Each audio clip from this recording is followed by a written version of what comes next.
Welcome and thank you all for coming. My task in these evenings is to frame the debate. And in this particular case, I want to start by quoting George W. Bush, who often proclaimed that Islam is a religion of peace. It's one of the few things he said with which President Obama is in full agreement.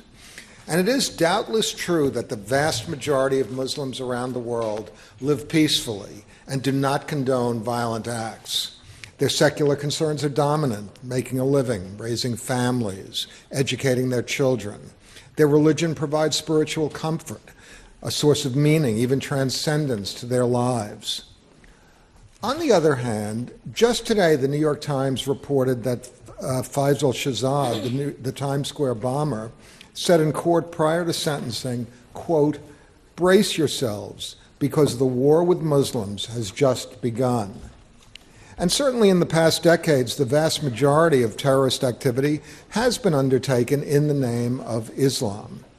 In some respects, Islamism resembles the totalitarian movements of the first half of the 20th century, the ruthless use of violence in pursuit of ideology and power by Hitler, Stalin, Mao. Just as most of their victims were their own people, most victims of Islamist terror have indeed been Muslims. But history is replete with examples of violent minorities who have held sway over peace-loving majorities. Perhaps the relevant question for this evening is what the majority of Muslims believe.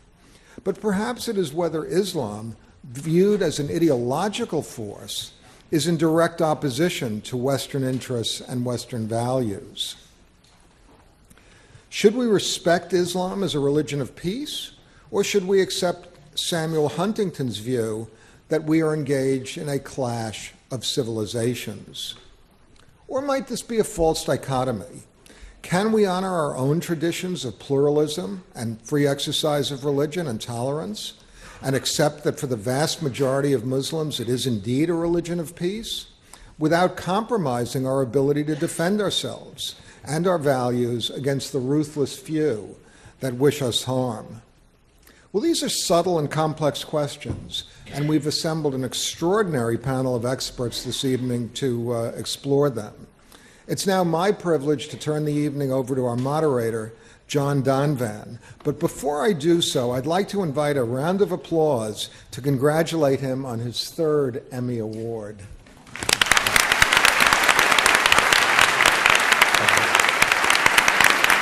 Thank you. And I was going to ask for another round of applause for Robert Rosencrantz, and there it is. Welcome, everyone, to another debate from Intelligence Squared US. I'm John Donvan of ABC News, and once again, it is my honor to act as moderator as the four debaters you see sharing this stage with me here at the Skirball Center for the Performing Arts at New York University. Four debaters, 2 against 2, will be debating this motion: Islam is a religion of peace. Now, this is a debate. There will be winners and losers, and you, our audience, will be acting as the judges. By the time this debate has ended, you will have been asked to vote twice, once before and once again after the debate, on where you stand on this motion, and the team that has changed the most minds will be declared our winner. So let's go to the preliminary vote. If you go to the keypads on your seat, our motion is Islam is a religion of peace. If you are for the motion, press number 1. If you are against the motion, press number 2. If you are undecided, press number 3. You can correct any mistake just by repressing and ignore the other numbers.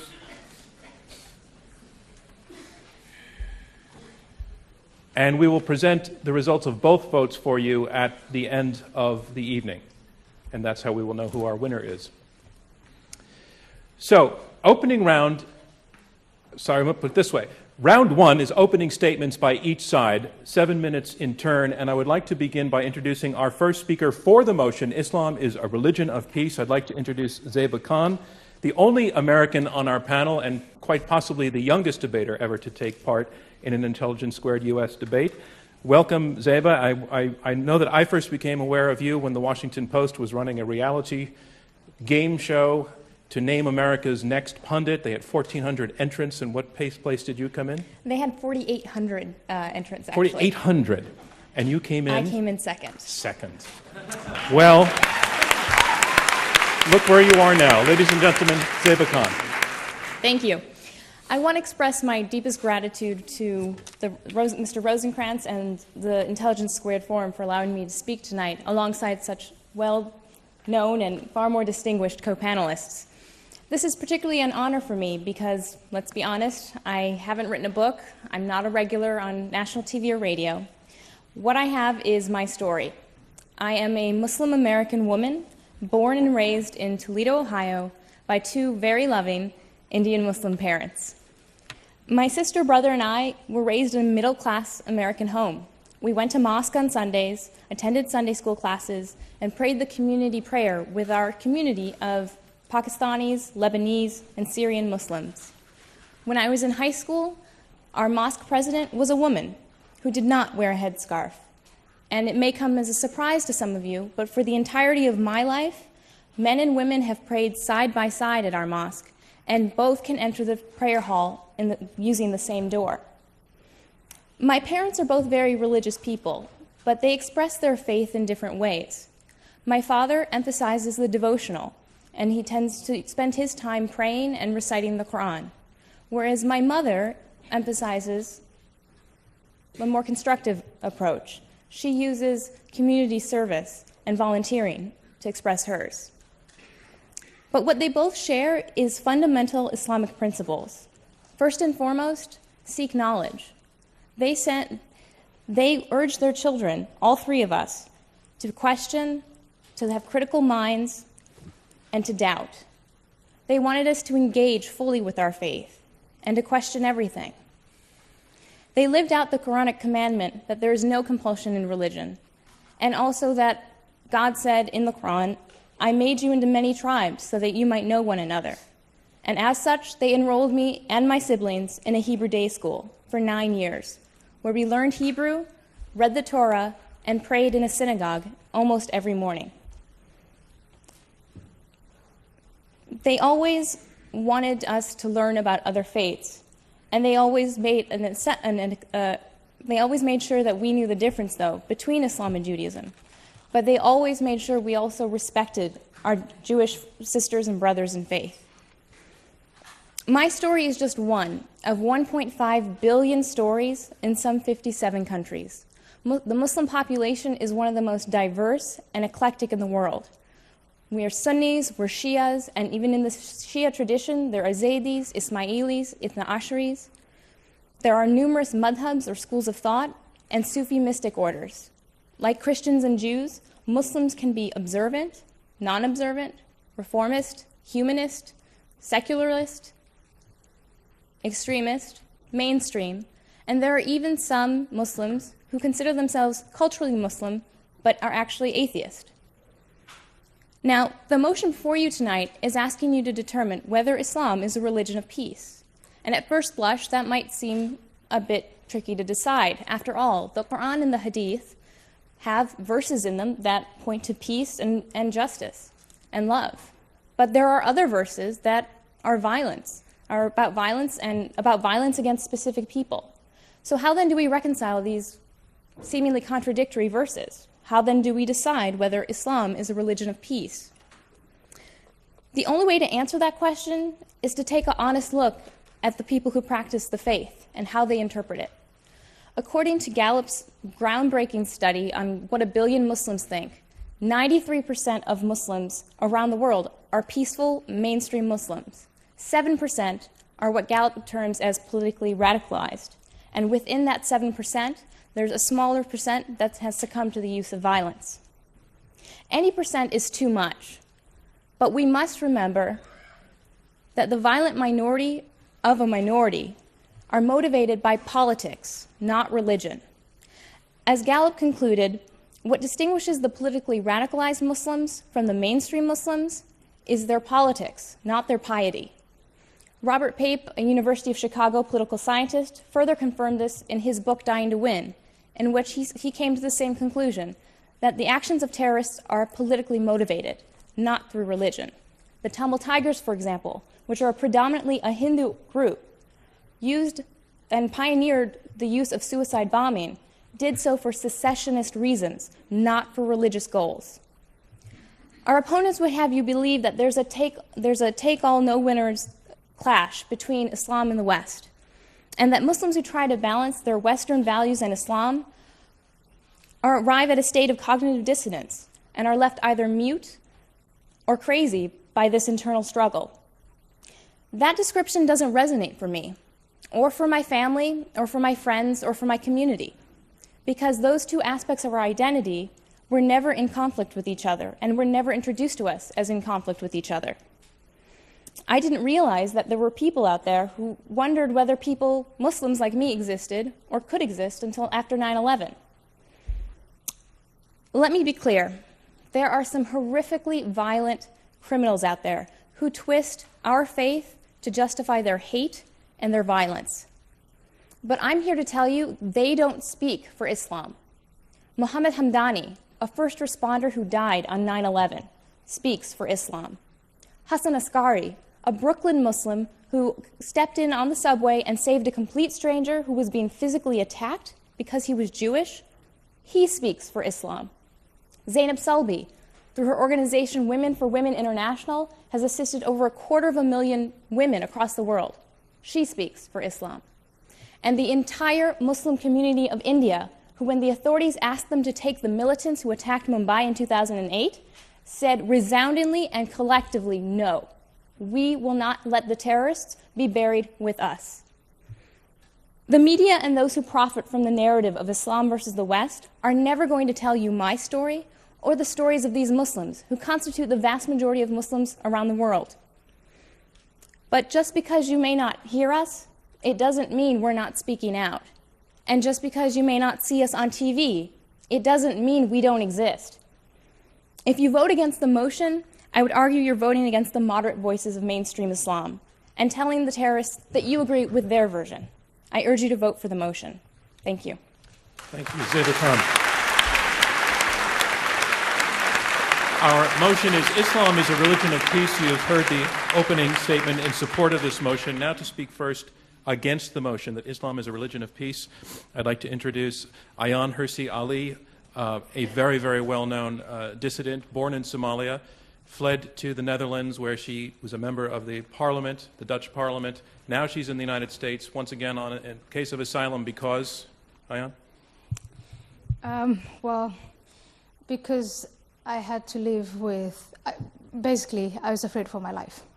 Ladies and gentlemen. In the 21st century, in a free country. Ladies and gentlemen, Ayaan Hirsi Ali.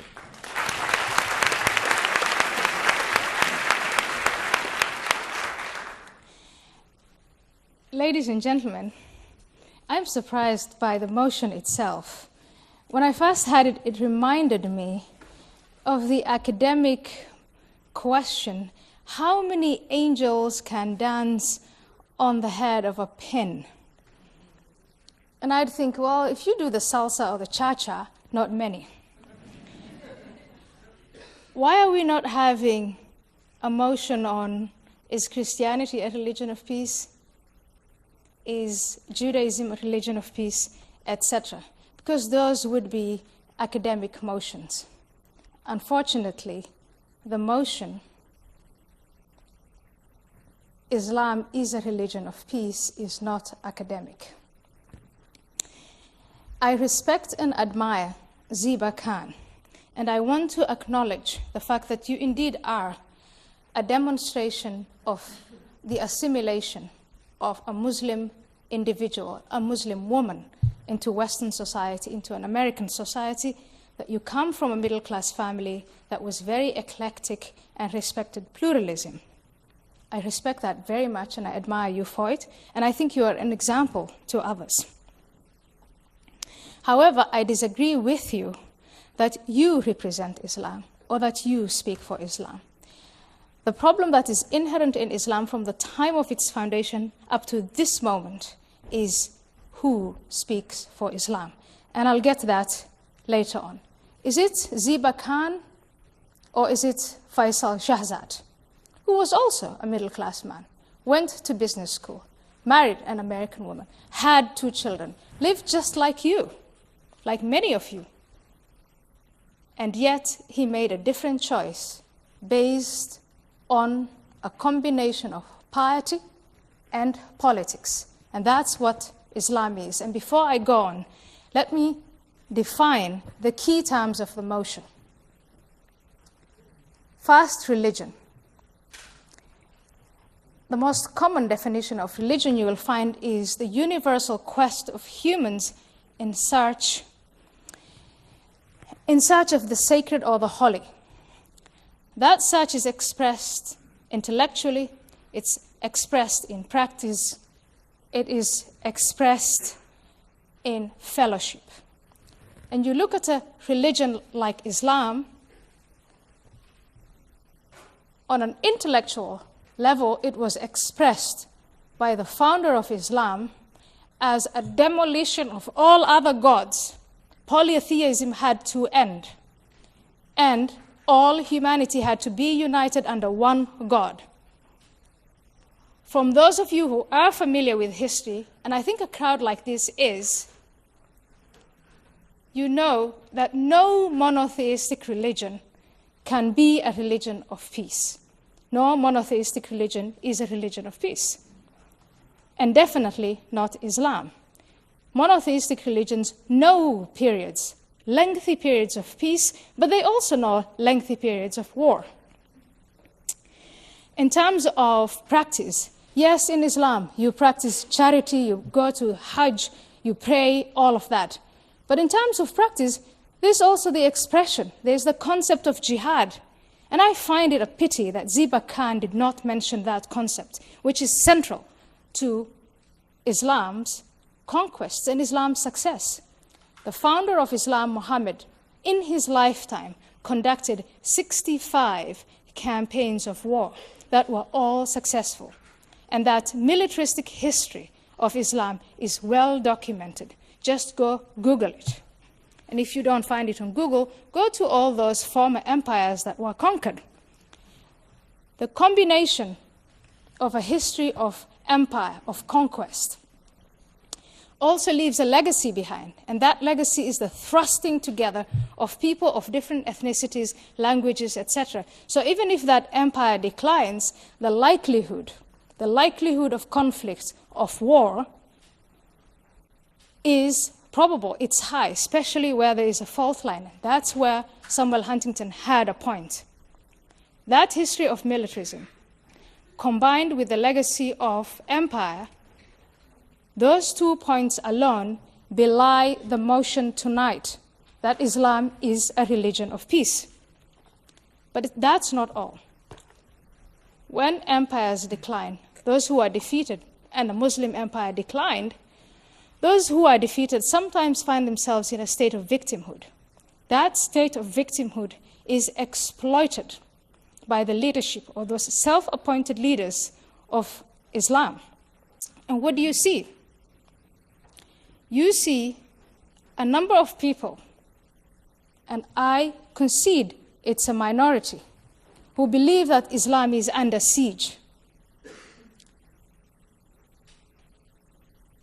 A mentality of victimhood tells those who are conquered, who are vanquished, that the problem was caused by external powers, not by us, and that systematic denial within Islam after the 19th century to blame only outsiders, exempt Islam from blame, from the explanation, what went wrong. Yes, it was external. Yes, Muslims were humiliated. Yes, they were conquered. Yes, they were colonized. But how much was also because of the flaws of Islam? And that takes me to the point of absolutism. When the West went into its scientific revolution, why wasn't it Muslims? Muslims were the first scientists, arithmetic, logic, etc. They were great. Why didn't they get into that scientific revolution? Why were they left behind? Was it only because of external factors, or were there internal flaws? That combination of a status of victimhood and the absolutism, the demand that you can never revise or reflect on the Quran, that you can never, ever refute what Muhammad said, you can only follow his example. That absolutism, combined with that status of victimhood, is also enlarges the likelihood of conflict. And those two combined, like the other two factors, Ayaan belie... Hirsi, your time is up. Thank you. That belies the motion. I'll keep my last two factors for the time I have remaining. Thank you.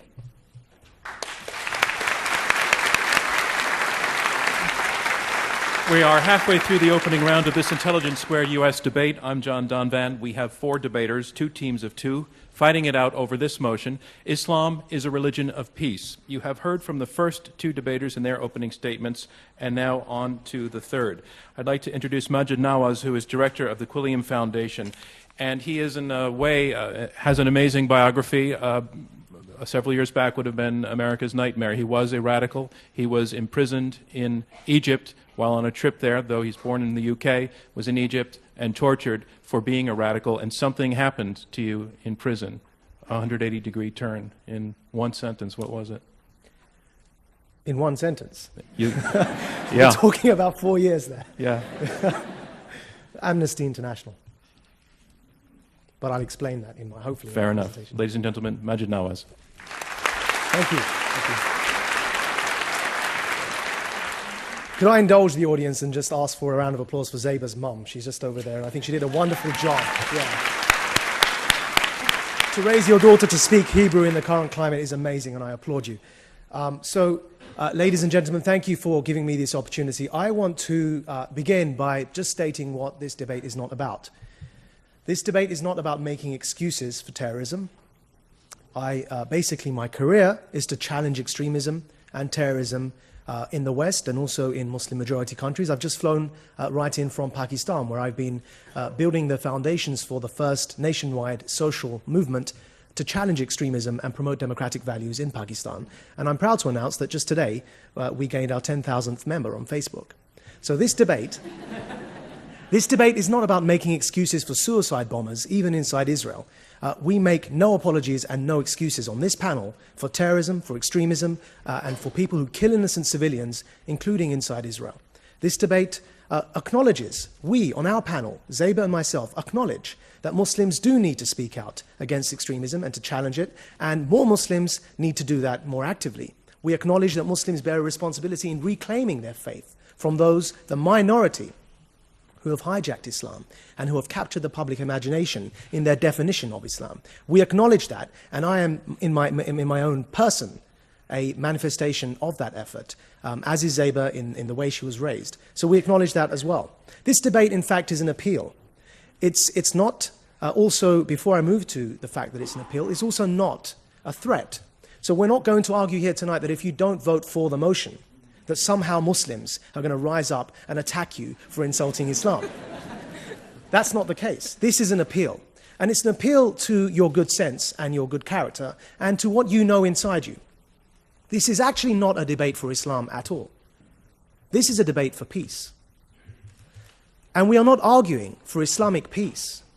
We are arguing for Islam to be, with all other religions and all other beliefs and those who have no faith, to be part of the effort to create peace in the world. So this is a debate for peace. It's a debate, and I'm asking you all to vote tonight, not for Islam, but to vote for peace and to help contribute the efforts of all of us around the world who are working for peace. Because there were people like me who spent 13 years of our life working to create hatred. I used to believe that Islam is not a religion of peace. In fact, I used to believe that Islam mandates war. I used to believe and propagate across the world, in more than 3 countries, that Islam mandates war and mandates the creation of a state that will have at its heart of its foreign policy a policy to create conquest. I called it jihad.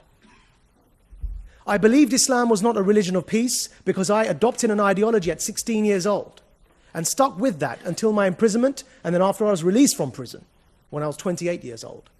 By that time, I had established this ideology in Pakistan and in Denmark and contributed to its growth in Egypt. But I learnt in prison 2 things. One was what I'm appealing to you here today, and that was when people hand out an olive branch, it does work. People I had considered my enemy, people I had considered the enemy of my people, Amnesty International, with their advocation of human rights that I believed was a tool to colonize the minds of Muslims. adopted me as a prisoner of conscience. And by handing me that olive branch, I recognized that there was goodness in the world, and there were people who, regardless of the provocation they find in the world today, are still willing to fight for peace, and are still willing to redefine the debate. And that's what I'm asking you to do here tonight. Because by redefining the debate, and by insisting that they would not allow my hatred to define for them the way in which they viewed me, they changed my heart. I went on and took that message forward and helped establish the world's first counter-extremism think tank in the West, then went into Pakistan to help establish the first nationwide counter-extremism movement in Pakistan.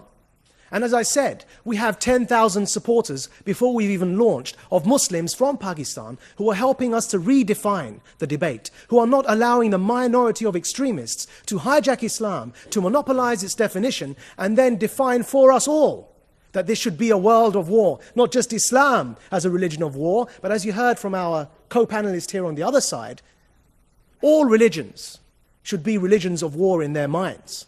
Whether that's because they want to fight or because they're not believers in religions and they wish to challenge religion from that basis. And so I make an appeal to all of you tonight to help us redefine this debate. And the second thing that happened to me in prison that helped me change my mind was that I had the opportunity, I won't say good fortune because it wasn't really that, but the opportunity to mix with some of the leading founding jihadists of the world inside an Egyptian prison, ironically built by the British. And what I learned was that I had been extremely arrogant. I had suffered from the failure that I saw here tonight in my respected colleague's presentation. I had failed to contextualize history. And when I was this young and angry 24-year-old who, yes, had grievances, who'd been stabbed at multiple times growing up on the streets of Essex, who had been falsely arrested on a number of occasions because of racial profiling, I was a very angry young man. But I went to men in prison who had been in prison since I was 3 years old, and then I met them at 24. And they had abandoned their previous terrorist ideology, and I had the arrogance to try and convince them that they had sold out, that they didn't understand that true Islam was a religion of war. And they said to me, young lad, come and sit down, we'll tell you a story or two. And over the course of the 4 years, after having learnt Arabic, after having memorized half of the Quran, after having studied the theology, though myself not being too much of a religious man, I came to the conclusion that Islam had been hijacked and abused and politicized by something that I now refer to as Islamism, the modern ideology that owes more to post-World War I European fascism than it does to the traditions of Islam. And these former jihadists, among them the assassins of Egypt's former president, Anwar Sadat, who was killed in 1981, they had come to the same conclusions. And so I appeal to all of you as my time runs out, there's much more to say, to vote to help us all to redefine this motion, to redefine this world, because only by refusing to accept the paradigms that we find imposed upon us can we refute change. And that's exactly how the civil rights movement in America tackled this issue when they were faced with such situations in the past. Thank you for your patience and thank you for your time. Our motion is Islam is a religion of peace. And now to speak against the motion, Douglas Murray. He's a best-selling author and founder and director of the Center for Social Cohesion, also a citizen of the United Kingdom, a member of the Church of England. Until recently, you said that your study of the Quran, you said this in print, made you an atheist. That's right. I said Muhammad made me an atheist. The publisher said at the time, that's a pretty provocative headline. I said, well, get somebody to do the next one. She said, I could find a Catholic who could say Muhammad made me a Catholic. I said, how about trying to make it a three-part article and get the third one, somebody saying Muhammad made me a Jew? And that one would be the trouble. Douglas Murray, ladies and gentlemen. Well, thank you. Well, thank you. It's a great pleasure to be here tonight. I'm sorry to make this panel rather Brit-centric after my colleague Majid. This isn't an attempt by us to have a British takeover of the old colony or anything like that. But I was coming earlier from my own fallen empire, referring back to my friend and colleague Ayan's comments earlier, and I was reading the paper, as I'm sure all of you were doing earlier today. Majid finished his comments by talking about the importance of changing paradigms. I'm not sure this is about paradigms. I think it's about facts. Here are some facts in my newspaper earlier. The Times Square bomber, of course, a man just up the road from here who tried to kill thousands of people. Only, by the way, didn't manage it because he set the 24-hour timing device to 7 a.m. instead of 7 p.m. 1900 hours was what it was meant to be. If he had have got that bit right, thousands of New Yorkers would have died earlier this year again. I see further in the paper 12 suspects arrested in France in a network trying to recruit people to go and fight American and other troops in Afghanistan. I turn to another page of the newspaper, and the city I've just flown off from this morning, a Muslim London Underground worker who was, had written to his wife, who was off to try to become a martyr for Allah, as he says. He says, more than anything, I wish Allah to grant me martyrdom. Ladies and gentlemen, we have to look at facts. We should also just quickly, if I may, refer something to the wording of tonight's debate. Ayan's already mentioned this, but I mean, let me put it this way. You're I'm sure, a liberal-minded New York audience, or at least I hope you are. We'll see. But I imagine that if the motion we had here tonight was Christianity is a religion of peace, we get to the Q&A, perhaps even before, and somebody would say, if the other side were arguing for that, somebody would say, what about the Crusades? What about that? And then there'd be some other clever clogs who'd say, what about that Florida pastor the other week? That was a nasty business. That's Christianity for you. If we'd had tonight, Judaism is a religion of peace, the other side were trying to argue that. Sure as anything. There'd be people popping up in the hall tonight saying, oh, there's this bit in one of the Old Testament books, really, really bad. All sorts of massacres going on. Why don't you talk about that? There might even be people trying to say that, that the argument that Judaism was a religion of peace couldn't be argued because people would say, look at what Israel is doing, and isn't that a direct response, and so on. So let's not have a debate about Islam and whether or not Islam is a religion of peace without talking about the facts to do with Islam. It's an absurd situation we're in, where nothing that anyone does whilst being Muslim is any responsibility of Islam's. Yet anything anyone does whilst being a Christian or a Jew is responsibility of all Christians, all Jews. Let's make this as straightforward as I can. Take the categorization that eminent scholars like Bernard Lewis, Ibn Waraq have made. Let's say Islam is a very, very complex thing. And the best way I can do this in the very short time I have is say you have 3 Islams. Islam 1, 2, and 3. Islam 1, the Quran and the life of Muhammad and the Hadith. Islam 2, the tradition of the Sharia. Islam 3, what Muslims do now. The first of those things, Islam, the Quran, and so on, is bad. It is bad. There is a lot of violence in it. And what's worse, the peaceful verses are superseded by the violent verses. The violent verses also, sadly, are more numerous in number. Then you've got the life of Muhammad. Again, a bad man. A very bad man, it has to be said. Not a great role model, if you look at it. Takes child brides, abuses a small girl, multiple wives, himself a warrior, himself a war criminal, himself beheads Jews. This, I would have thought, would be a signal of not great peacefulness. Then you've got the tradition of the Sharia. Again, not great peacefulness. Still, no schools of Sharia that people in this hall would want to submit to. And thirdly, what Muslims do now. Thankfully, there is some hope in that one. Because most Muslims, thank goodness, I almost said thank God, but old habits die hard. Most Muslims don't do what those texts say because they exercise their judgment as moral beings without having to refer to defunct holy books. Now look, I wish that Zebra and Majid were the spokespeople of Islam. It would be lovely, although in Majid's case it would have taken rather too long if everyone had to go for 14 years preaching the downfall of America and then said, no, not so much. But we are where we are. Anyhow, I wish they spoke for Islam. It would be great. But the fact is that tonight, the organisers of this debate asked a number of clerics. None of them would show. Specifically, they wouldn't show and debate against Ayan Hirsi Ali.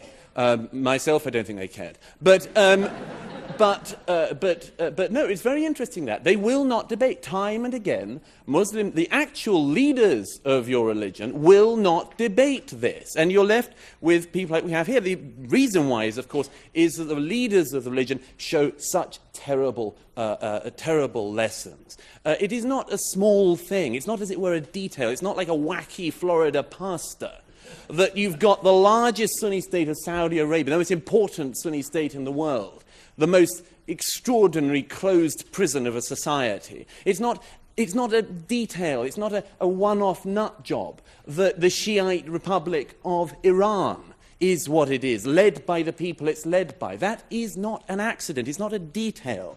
The thing that worries me is that although tonight we hear from the fellow panelists here about how Islam is a religion of peace, the fact is that the people who are making the decisions in the religion, the people who are preaching the religion, the heads of that religion, people like Sheikh Qaradawi, who broadcasts anti-Semitic, the most appalling filth every week on the main networks, that is the faith that's speaking for you guys. I wish that, Ziba, you were on every week on Al Jazeera, but you're not. Qaradawi is. The problem is that Islam is an unstable component. As a religion, an unstable component. 1,000 years ago, the Mu'tazilites tried to reform the religion. They were wiped out. The fact is that Islam is many things, many, many things. But to say it's a religion of peace is nonsense. It's to ignore reality. It's to ignore very difficult but necessary facts, not paradigms, but facts. To say that Islam is a religion of peace is to say something based entirely on hope. It's to elevate a hope into truth. And I hope, as you all know, history teaches us that's a very bad thing to do. Thank you. Thank you, Dr. Smart.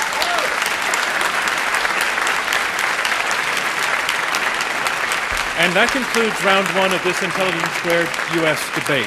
And here's where we are. We have heard opening statements. We're going to move into round two. Remember how you voted in the beginning. We're going to move into round two, in which the debaters address one another directly. They will be taking questions from me and then questions from you in the audience. So I just want to state where we are. This is an Intelligence Squared U.S. debate. I'm John Donvan of ABC News. We have two teams of debaters arguing out this motion. Islam is a religion of peace. The side arguing for the motion, Zeba Khan and Majid Nawaz, have been make the argument that the extremists do not define Islam. Take away the extremists and you have a religion of peace. The side arguing against, Ayaan Hirsi Ali and Douglas Murray, argue it's not about extremists, it's inherent. It's inherent in the tradition, it's inherent in the scripture, and it's inherent in the history.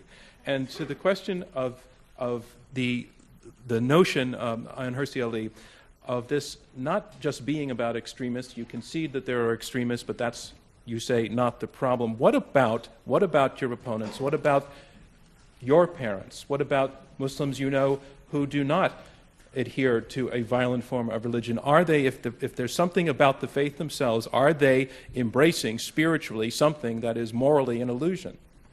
Well, my parents and people like my respectful opponents here are ignoring the basic tenets of their religion.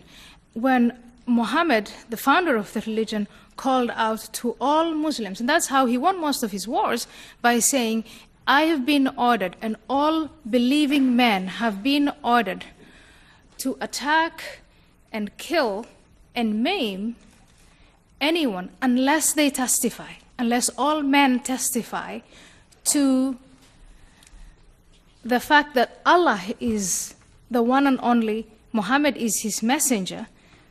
My father disobeys that.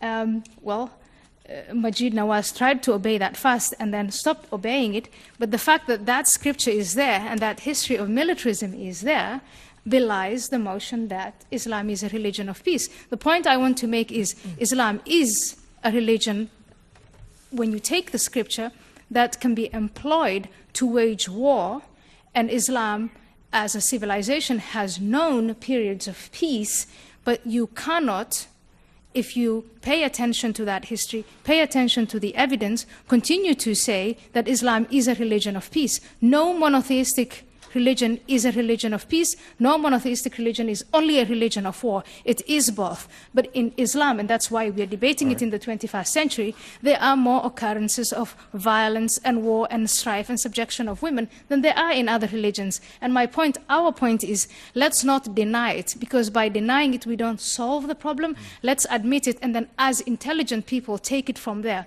What is to blame on external factors? Let me What go is to your, to let me blame go to your on the opponent, Majid inside? Nawaz, who was an extremist, now an anti-extremist. Majid, respond. So, forgive me for the assumption, Ayan. It's a pleasure to be on the panel with you, by the way, but forgive me for the assumption, but do you speak Arabic? Have you studied Arabic grammar? And I'm asking for a purpose which, if you do give me the chance to explain, I will. But first of all, just let me ask you that question. I don't speak it as well as you do. And I want I to know, don't know where the question is going before I give a full Right, answer to okay. that. You If may you be- want me to quote the You may be Quran, I surprised. will. You may be surprised that I don't know if I speak well or not. But the reason I'm asking is that you just quoted a hadith of the Prophet, and you actually really did exaggerate what he said. And I'll quote to you the exact hadith in Arabic and then translate it. Now, what you quoted was, well, the hadith is "Umirtu an uqatil an-nas 191 to hatta." 193. Wait, just let أمرت أن Majid أقاتل الناس حتى يشهدوا أن لا إله إلا الله. Now, what you quoted and in the translation was kill and maim, and he went on and explained. Now, actually, uqatil means to fight. Now, I'm not saying that that's a good hadith. What I'm saying is when we're translating, let's try and be accurate.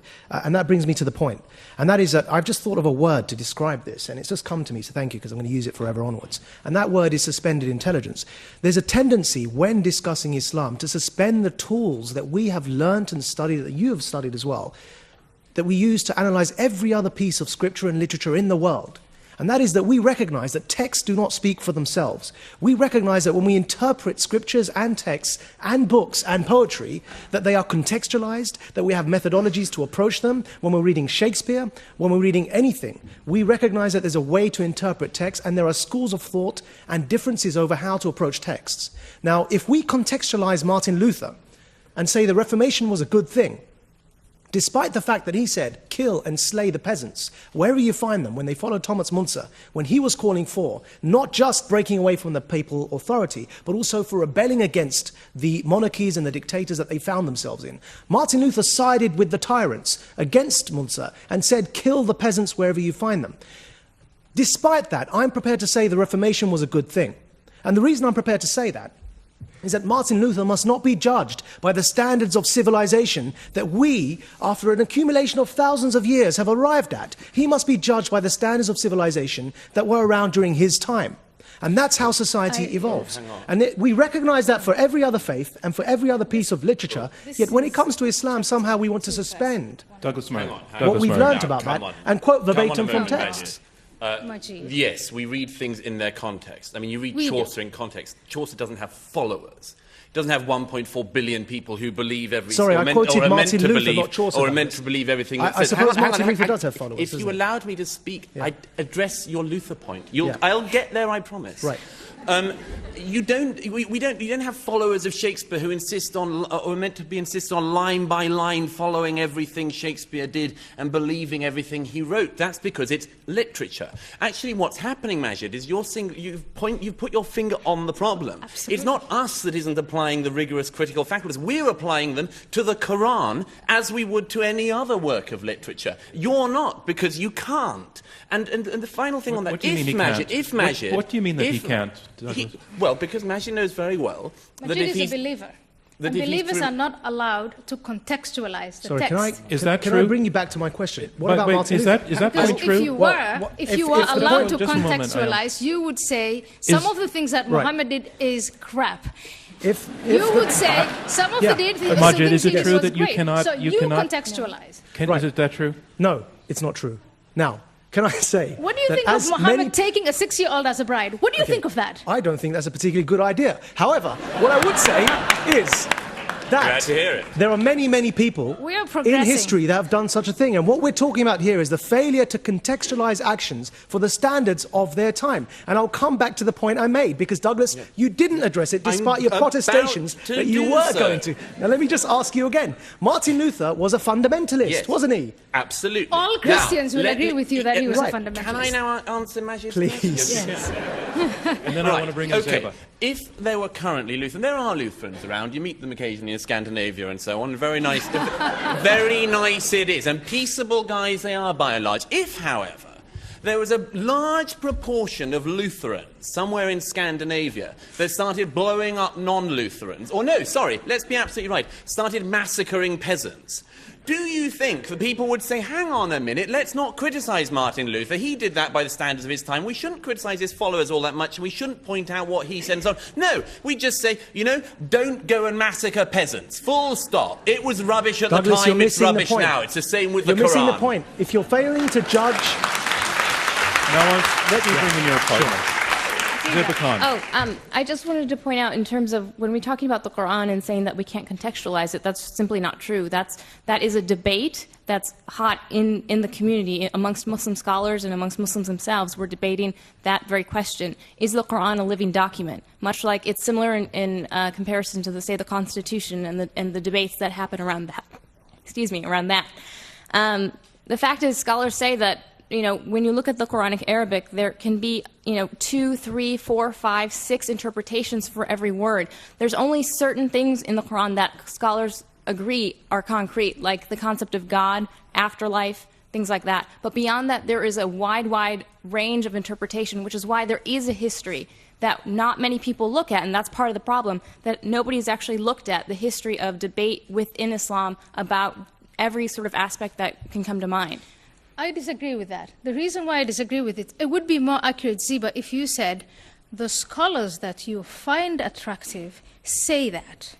But there are a bunch of scholars with a great number of following in Islam, all of them are self-appointed, by the way, because there's no hierarchy, there's no seminary of Islam, except a University of Al-Azhar, and we know the products of Al-Azhar. But there are scholars like bin Laden who say we have to take He's not a scholar the Quran. By anyone's he measure. has the greatest following. He has That's the not greatest true. following. The Islamic Brotherhood, Hassan not true. al-Banna, when you look at the Sunni Islam, when you look at Ayatollah Khomeini in the 20th century, the most influential guy of Shia Islam, another self-appointed scholar, you have all of it. Sheikh bin Baz, he has the greatest following. Sheikh al-Qaradawi, maybe these are individuals that are not attractive to you, but then it would be more accurate if you stated that. They are attractive to many Muslims, not thousands, but in the millions. And what they say, and that's why they're influential, is they challenge every single Muslim individual. Are you a true Muslim? If you are a true Muslim, you live by what the Quran dictates, you follow the example of the Prophet Muhammad. Their interpretation, and those though. scholars who insist on that are far more influential, far more powerful than you Ayan, you just soft-spoken, quoted- wonderful, cuddly scholars. Well, Majid Nawaz. so Ayan, you just quoted bin Laden as a scholar and Hassan al-Banna as a scholar. Bin Laden, for those of you who don't know, is an engineer, a qualified engineer. So don't know him. Why Someone don't was you laughing. define who is a scholar? Don't know his history. He's a qualified engineer who comes from one of the richest construction families in Saudi Arabia and was educated in the elite private schools of Switzerland and Saudi Arabia. Hassan al-Banna that you referred to was a school teacher. And in fact, what you find common with all of the movements that you're worried about and that I'm worried about and we're all worried about are that they are founded by people who do not have a theological background. Now, for all we think of Al-Azhar and their very conservative views, what we don't find is that Al-Azhar produces the likes of bin Laden and Hassan al-Banna, or even Maududi, the founder of the Jamaat Islami in the Indian subcontinent. Maududi was a journalist. Sayyid Qutb, the founder of modern-day jihadism, was a literary critic who came to America on a scholarship in the 1950s to study literature. He was not a theologian. So coming back to the point, Why don't please, you name Ayan, a number don't of scholars define who are for influential, the who are whole not? world who a Muslim scholar is. Because actually the people you refer to were not qualified theologians. But don't you touch on the problem by admitting this? Don't you touch on the problem that is inherent in Islam after the death of Muhammad? That the problem of who speaks for Islam has not been resolved. It could be the two of you, what's it that could got be to do bin with Islam Laden, being a it religion of could be peace? Al-Qaradawi, it could be Faisal Shahzad, it could be Faisal me. Shahzad is I not wanna an go engineer. directly- Sorry, Ayan, nothing against the engineers in the question crowd. he just Please asked, vote for what us, does but that have to seriously. do with Islam being a religion of peace? If you're almost making the argument that Islam is what you want it to be, depending on how you behave. So if you behave peacefully, is it not a religion of peace to you? That is a brilliant question. When you can start by saying Islam is something to a different thing to 1.57 billion people. And from that general point, you can reduce it to what is it that unifies them. And ultimately, you will get to the Quran and the Hadith. The Quran, the Hadith, the Day of Judgment, the belief in the Day of Judgment. And if you take those three concepts, then it's far from a religion of peace. Because you look, first of all, not only at the content of the Quran, in context, fine, I'm willing to contextualize it, but what if other believers are not and they're influential? What if I want to read Muhammad's practices simply as a matter of history, another great figure in history, but more Muslims, millions of Muslims don't want to do that Right, and so- really so want to follow if his you're willing practice. that you are What able to- if more and more Muslims invest in the hereafter more than they invest in life? Then we have a problem. And that's why I ask you to vote against the motion. It cannot be only a religion of peace. Because if it Douglas- were only a religion of peace, if it were perfect, why would we have this debate? Douglas, Why would we given the be long talking about run that I reforming had, it? can you be I'll be 15 seconds? extremely 'cause I'm succinct, com- I promise. yeah. Majid's trying to imply that the whole extremist problem is a sort of misreading by engineers and literary critics. Unfortunately, that's simply not the case, hasn't been historically in Islam, and isn't now. Ayatollah Khomeini, who Ayan mentioned earlier, was not a self-trained engineer, rich boy like Bin Laden, unfortunately, and managed to hurtle a very developed, distinguished culture back in time in 1979 and hurtled this country back into the state it's currently in under these cloaked dictators. Okay. The Grand Mufti of Egypt is All right, not we a see where you're self-taught, going, and I don't need a yet he list. taught Let's people go the back idea to that all Majid. Muslims should go and fight the Israelis with Majid. Hezbollah. So, sorry, on Khomeini, I acknowledge Khomeini is a trained theologian, and the fact is he came in the 70s, Douglas, and that proves something. What was he so famous for? Khomeini was recognized for bringing a revolution in Shiite theology. And what was the revolution? Those of you who've studied this will know that the revolution was that up until him, Shiites had been avowedly religiously secular because they believed no one had the right to rule in God's name until the Messiah came, and let them wait for that Messiah until the end of time. Khomeini changed that and turned it on its head. And if that proves something, it proves one thing, and that is it was not consistent with Islamic Shiite tradition. What he did was a very modern revolution, influenced by his studies in Europe and influenced by modern European fascism. He broke from tradition, and that's why it was called a revolution. He was not a continuance of Shiite It's tradition. the fault of the Europeans, in other words. It's external. No one's saying it's Remember the come victim on, status. no, seriously, It's All right, not no, internal. let's I not want to get bring let's go Zeba, back. I want to ask you something about reforms for Islam. Does Islam need reform? It needs a renaissance. It doesn't need a reform. Reform in the sense, and the reason I say that is because we have to be careful of our terminology. If we say reform as in Reformation, we're thinking of a Christian context, where you had the Protestants and Martin Luther saying, rejecting the Catholicism and the Pope. But the thing is, in Islam, there is no Pope. There is no centralized authority. So there can't be a reformation in that sense. What there needs to be is a return to genuine Islamic principles, which have been not studied, have not been enforced, and are forgotten. So it's not exactly that. All right. But a return to genuine Islamic principles is exactly what Al-Qaeda is advocating. No, that's not It's actually what they're- exactly no, that's actually what incorrect. A return, a rebirth, Al-Qaeda, a so the revival, difference going back between to the time Al-Qaeda of is glory that- is exactly I'm what sorry, all those on the extremist radio cannot make organizations sense of two are. voices, and I'm talking now too at the same time. So I'm going to be quiet. I'm going to give you 20 seconds to make that point, and then I want to hear back. So think 20 seconds. When you look at the extremist the organizations that we've come to call extremist, what they're advocating when they answer the question, what went wrong? We had this empire, we lost it. How do we regain it? Their answer is a rebirth. Let's go back to the origins, a revival of it. Is that what you want, Zeba? No, they actually covert the language for their own political purposes. Al-Qaeda is not calling for a return to Islam or to original Islam or anything like that. They're actually using Islam as a cover for their political grievances. When you look and ask Muslims, ask 1.5 billion Muslims, when you look at the mainstream, they're 90%. They're peaceful and fine. When you look at the politically radicalized, when you ask them, what do they fear most? They say Western domination and occupation. But when you ask mainstream Muslims what they fear, they say economic issues, unemployment. There's a clear difference. And so they're not, what we can determine from that is that it's not religion, because religiosity between the two is indistinguishable. How pious they are, indistinguishable. It's the one factor that makes the difference is what they focus on and their grievances against, perceived grievances against the West. Douglas Murray. But don't we get back to one of the core problems which you still haven't addressed, which is the life of Muhammad and his teachings, which is as follows, is that if a Christian group decides to go back to the teachings of Christ, you know, the worst stuff they find is the Sermon on the Mount of Olives. They can find one verse where Jesus is said, I think the Gospel of St. Matthew, to have said, I come not to bring peace but a sword. But the rest of it is all love thy neighbour and all that sort of stuff. If you're a Christian group looking to go back to the sources of Christianity, you just find a lot of, well, hippie stuff for a lot of modern people.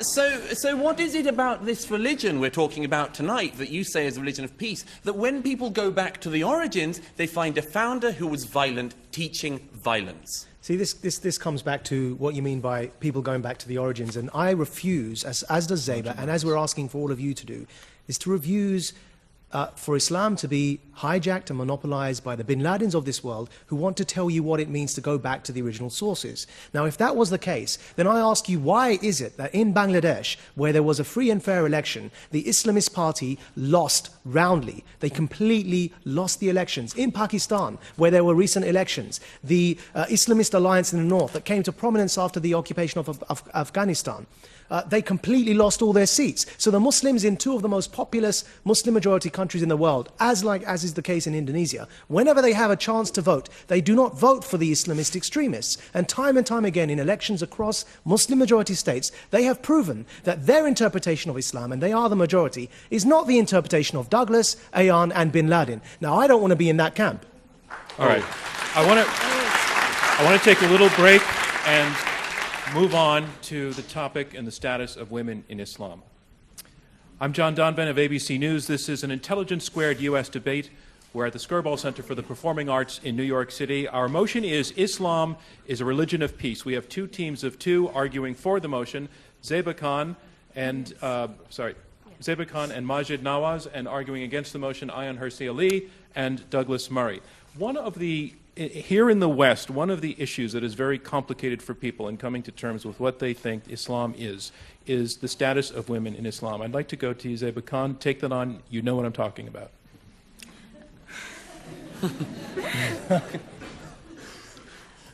The perception is that for a lot of people out looking at the Muslim world and Muslim majority countries is that Muslim women are somehow, they aren't, they're subjugated, that they don't, to a point where they are intimidated to ask for their rights and to demand them. But that's not the case. I mean, when you look across Muslim majority countries, if you look at Iran, for example, where there's zero gender gap in education, by the way, men and women enjoy the same amount of education.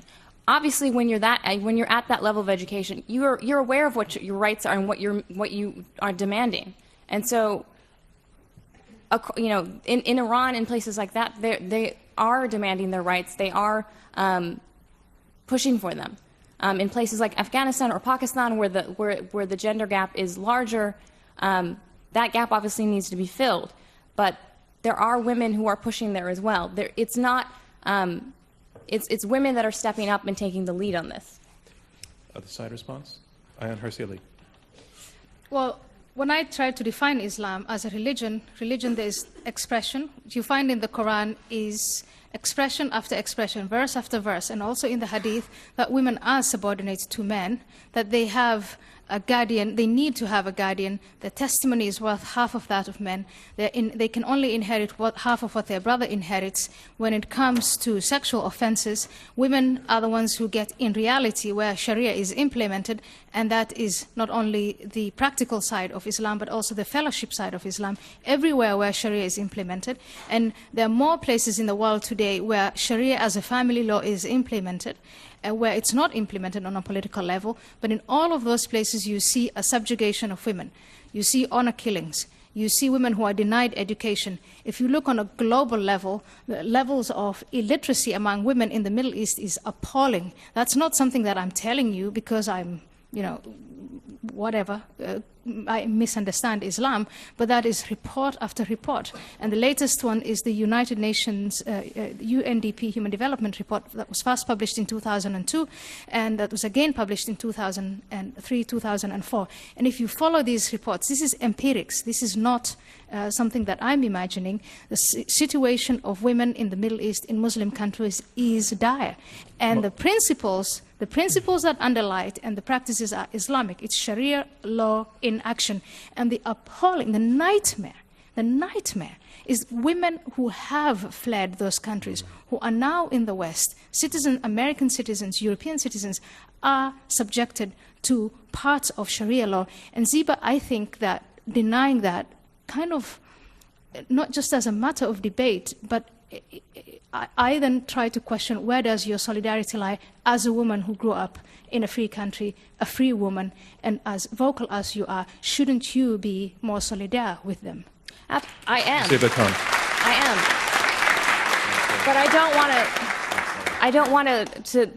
But I absolutely am, and as all women should be, and actually all human beings should, to demand the rights of equality. In fact, most Muslims want equal rights for the women in their societies. And if it goes to, just go to the research, go to the polls, go to the research on what it says. When you ask men, should women have equal rights? Majority in the countries surveyed, in the Gallup survey, said yes, they should have equal rights, including in Saudi Arabia. I want to acknowledge that a lot more needs to be done and a lot more needs to be said about eliminating some of the practices that you referred to, Ayan. And I recognize that there are practices in Muslim-majority societies across the world that are repugnant, not just to a Western mind, but generally to any decent, rational human being. But I want to approach this being a man, and the first man on the panel to comment on this question. I want to approach this from a slightly different angle, and that is this, that many of you in the audience are men, and if the law of average was to fall true, then you'd be probably around 50%. Now, how many of you would be comfortable with your spouse, your wife, as your boss at the same time? And it may sound, it may actually be a truism, because for many people in a marriage, the boss is the wife. But the reason I'm asking that question is that even in times like today, many men find that uncomfortable, to be married to their boss. And yet, Ayan, who referred to these practices that were repugnant to us and said that they are sourced in Islam, the founder of Islam, the Prophet Muhammad, his boss, his first wife, was his boss. And many people don't know that. And so what I want to demonstrate by this point is that it's a complex matter. There are practices in Muslim-majority societies that we need to reform, but it's too simplistic to trace them back to the life of a man who lived 1,400 years ago, and in many of his practices was quite revolutionary for his time, and in others was like every other man during his time. So the fact that Douglas referred to the fact that he had a bride that was underage is something which we can now look back on and say that was an awful practice. But just as we look back on many things that Romans did and say that was an awful practice, just as we look back on many things that Martin Luther did and said that was an awful practice. But we don't judge these men by the standards that we have today. Let's bring in Douglas Murray. No, we do, and we should. We should, Majid. And may I say, it's a bit too cutesy to compare a man who raped a 9-year-old girl repeatedly with men being, the wife's a bit of the master of the household and so on. A bit too cutesy and a bit too much avoiding the issue, which is this, that this is actually a very real concern which doesn't just apply in mid-7th century Arabia, but today, here and now, in Britain. In my own country, we now have, thanks to an arbitration act put into a law in the 1990s, whereby people can have civil disputes arbitrated under laws that they can decide on, that we now have Sharia courts in Great Britain. And the Sharia courts that in Great Britain are operated by people who are actually clerics. They are religious authorities. There's one at the moment, Siddiqui in Leicestershire. Now this man runs a set of Sharia courts. A couple of years ago, it turned out that we found out a little bit about the sort of thing he was deciding. And sadly, again, it's not reformist stuff, because when you go back to the Sharia, people take the lessons from it and they make judgments like the following: 6 women who had gone to the Sharia courts because they were being physically physically abused by their husbands. They were persuaded to drop the cases because this should be a matter between a Muslim woman and her Muslim husband and the Sharia court. This should not be a matter for the police in Great Britain in 2008. That stinks. What's more, there was in another case, a local Muslim man died. His will was arbitrated by Sharia because that was what happens now in 21st century Britain. And the arbitration of this man's will gave half the inheritance to the daughters as to the sons of the man, because that's what you have in the Quran. But so it's all very well to say Majid just that it's something actually said that he agrees with you that this stuff needs to change. But the point is that when you look at the courts that are doing this, when you look at the religious authorities, when you look at the clerics, the judgments they're making, those are the kinds of judgments. I wish that Majid would get some clerics on his side who could set up rival Sharia courts that didn't decide that women were second-class citizens. But sadly, at the moment, that is the case. So, Douglas, actually, the irony was, that, as you know well, that the person who came out most publicly in support of those regrettable Sharia courts in the UK was the Archbishop of Canterbury. And we at Quilliam opposed their creation. And actually, many Muslims in Britain do oppose their creation because it raises the question. Islam has never had a clergy. It's never had a pope. And so when you try and institute Sharia courts as law, the question arises, whose Sharia do you follow? Now, that's an internal debate that's going on and raging, and that I'm part of in Pakistan, for example, because there isn't one version of Sharia, and everything you've referred to is bad.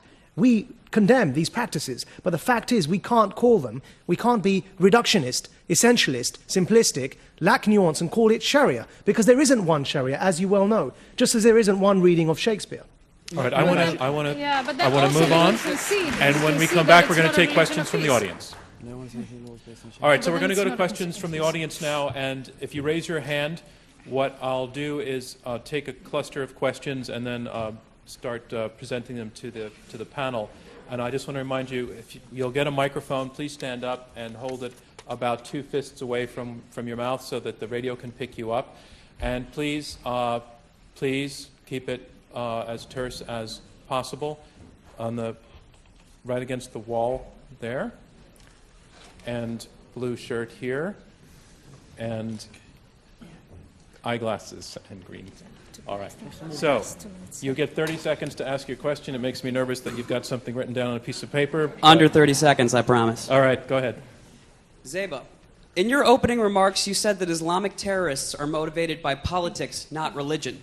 Considering that Islamic terrorists make up the majority of suicide terrorists in the world today, what's happening to Muslims politically that isn't happening to any other major religious group that can account for the disproportionate amount of terrorism coming out of the Islamic world?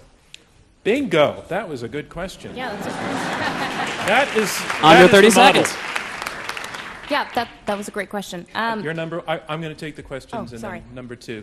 Yeah. Yes, I'm ready for you, sir. Oh, I'm sorry. There, with the microphone. Yes, you, sir. The question was relatively similar, but I'll make it. This has to do with the Muslim community's reaction to suicide bombings. You stated there's 1.5 billion Muslims, and yet the silence of this community on suicide bombings, the justification, the rationalization, the wiggles from the community, from the religious community, from the Muslim states, Arab states and Muslim states, is something that in the West we find puzzling. How would the panelists react to that? Thank you. And third question? I hope this isn't too naive, but if Islam is not a religion of peace, is it possible for it to become one? That's a Wow, I think that's a great question, actually. I was trying to get at that with the reform issue, but I just think you put it far more eloquently. So I'm going to take all those questions because I thought they were all good. Zeba, do you want to take the response to the first one? Basically, why the preponderance of terrorism, the questioner is saying, is committed by Muslim extremists. Why are we not seeing that happening from other groups? So what I can't say is, I know that it's a complicated question. And so you have history involved, you have different factors that contribute to the answer. What I can say for sure, just based on looking at the studies that come out, is that the level of religiosity, the level of piety of violence, of terrorists, compared to mainstream Muslims, is virtually, there's no difference. So it's literally, when you ask them how practicing they are, how often do they attend services, things like that, it's literally the same. So that can't be the distinguishing factor. What we do know, as I mentioned earlier, is when you ask them, the one big difference is when you ask them what they fear the most. And they say their perceived idea of Western domination, which is very similar to what we hear from our opposition, a perceived fear of Islamic domination. And so when you compare that to the mainstream, who just want to get a job. Would the other side like to respond to that question as well? Or to the answer that you heard? And if not, we'll move on. Well, I'll move on. Okay. Can I just add something? Sure. No, Sorry. There's also, I think, just to add something, that the preponderance has a lot to do with the spread of a certain ideology that I refer to as Islamism that has arisen in the post-colonial context and that was exported to the Middle East through geopolitics. Now, what happened was that there was a need for a cause to resist against colonialism. And Britain was a secular liberal country. The cause, the ideology that the Arabs adopted who were resisting, initially it was Arab socialism, Baathism, and that morphed into Islamism, which owes much of its origins to Arab socialism. And so what we find is that the spread of this ideology, pretty much like how post-World War I Europe, with the identity crisis that emerged after the Weimar Republic, led to the growth of fascism in Europe, with fascism in Italy, Nazism in Germany, and totalitarian Stalinism in the USSR, we see the same thing playing out post-empire in the Middle East. So what it's related to is the spread of this ideology that has hijacked the minds of many young Muslims. And yes, Muslims need to do more to challenge this ideology. We are trying to convince them of that, but this is a very modern phenomenon. I remind you, Khomeini is a modern phenomenon, and he created a revolution where he flipped Shiite theology on its head, as are the others. Bin Laden, Sayyid Qutb, they are all modern phenomena. Okay, Majid, you have awakened the other side on this topic. Yes, because Should have kept my mouth shut. Ayaan Hirsi Ali. Majid, what you're saying is Islamism is invented by the British. Islamism has nothing to do with Islam. External, external, external. Those poor Muslims who are seduced with the Quran and the activities of Muhammad, their own culture, their own convictions, their own history, they have, they are only the victims. Ideas inspire. Ideas unite. Ideas people bring together. And Muhammad succeeded first and foremost in uniting a disparate Bedouin desert Arab group of people. And they unified and they conquered. And when it worked, it was all Islam. When Muslims were successful, when they conquered lands, it was all great. It was Islam. Now that we're faced with this problem, it's Islamism, and it was created by the British Empire. I just want the other side. I don't think we will ever be able to address this issue if we systematically refuse to acknowledge, and that is what that side of the panel is doing. So let me finish it. Yeah. To systematically refuse to acknowledge the flaws of Islam. I grew up as a Muslim. I left Islam. Why did I do it? Because I couldn't hide away from the blemishes. And I believe we can improve that. I can believe we can inspire young Muslims and the youth bulge. There are millions and millions of young Muslim men under the age of 30. That in itself is a source of violence without it being Muslim. We can inspire them if we can only acknowledge that part of the problem is us, not just the British Empire. I'm not saying it's the fault of the British. If I was going to say that, I would have joined a very successful British law firm. What has Islamism got to do with Islam? I'm saying to you, I would have been a lawyer and I would have got on with my life. I'm taking responsibility for that, and I'm trying to get others to take responsibility for the growth of Islamism within Muslim minds and challenge that. So no one's blaming the British and no one's claiming the second question was on the topic of, and you almost got to it in your last answer, Majid, but the second question was, where is the clear-cut, broad condemnation of terrorism from Muslim leaders? Yeah, so there have been many such fatwas or pronouncements against suicide bombings. In many cases, they're not reported. There does need to be more. However, I'll give you an example of why in some cases there aren't more. Now, recently we at Quilliam publicized a fatwa by Dr. Tahir al-Qadri against terrorism, a no ifs, no buts condemnation of suicide bombing and terrorism that Douglas, always a pleasure to speak with you on the panel, supported. And was quoted in the press as supporting Dr. Tahir al-Qadri's fatwa against terrorism.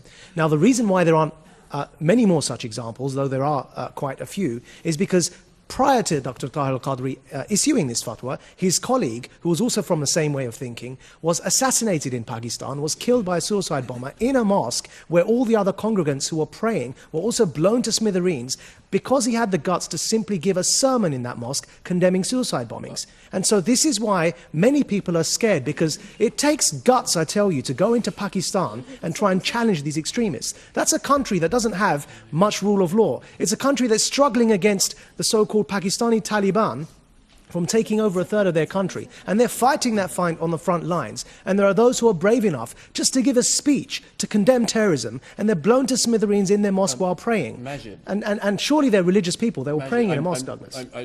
You did support that fatwa, though, didn't you? I did. It's the only time I've ever done a book review of a fatwa. I'm sorry to say this, Majid, you seem to have just proved our point. Yes. Am I... Please explain. Is it? I mean, I'm very grateful. It's a very important and very interesting question, why more people don't stand up. I much admire Al-Qadri for that fatwa, as I have other people who have stood up. But the number of times I've spoken to clerics behind closed doors and so on, and you say, why aren't you saying anything? They say, because if I do speak up, I'll be killed. Well, I address you again, ladies and gentlemen, to the motion. No, but... hold on. Sorry. Right, hang on. How on earth does fear of being killed in Pakistan by a minority faction of extremists prove Islam is not a religion of peace? Let me put it this way. Douglas, Then. No, sorry, I've got to... Because really, what you've just said is really quite absurd, and I've got to clarify. It takes one person to kill all of us here. One person in a suicide bombing. Now, if we were scared of saying what we're saying now because of that one person, it doesn't mean all of us love war and hate peace in any way whatsoever. It means we all fear that one person who could walk through that door with a suicide bomb jacket strapped to his chest. If we were That's discussing argument, Quakerism here tonight, does anyone think that when a Quaker said, I'm quite fearful about speaking up against certain things in my faith, come on, this only happens with Islam. There is no other major faith in the world today where it is the case that people are fearful of addressing religion because they're afraid they'll be killed. It's only Islam, and we're saying there's a reason. I'm afraid of being killed by apostates. Yes, and many of you who came here tonight came under unusual circumstances. I'm not in government. I'm not a powerful person. I am a citizen. Just a normal, ordinary person. Can you explain what you mean by unusual circumstances? Unusual circumstances. You went through metal detectors to come to a debate in New York. I mean, talk about Quakerism. That's because it takes one person to get through those metal detectors and blow us up. It doesn't mean the majority of people are terrorists. Let me finish.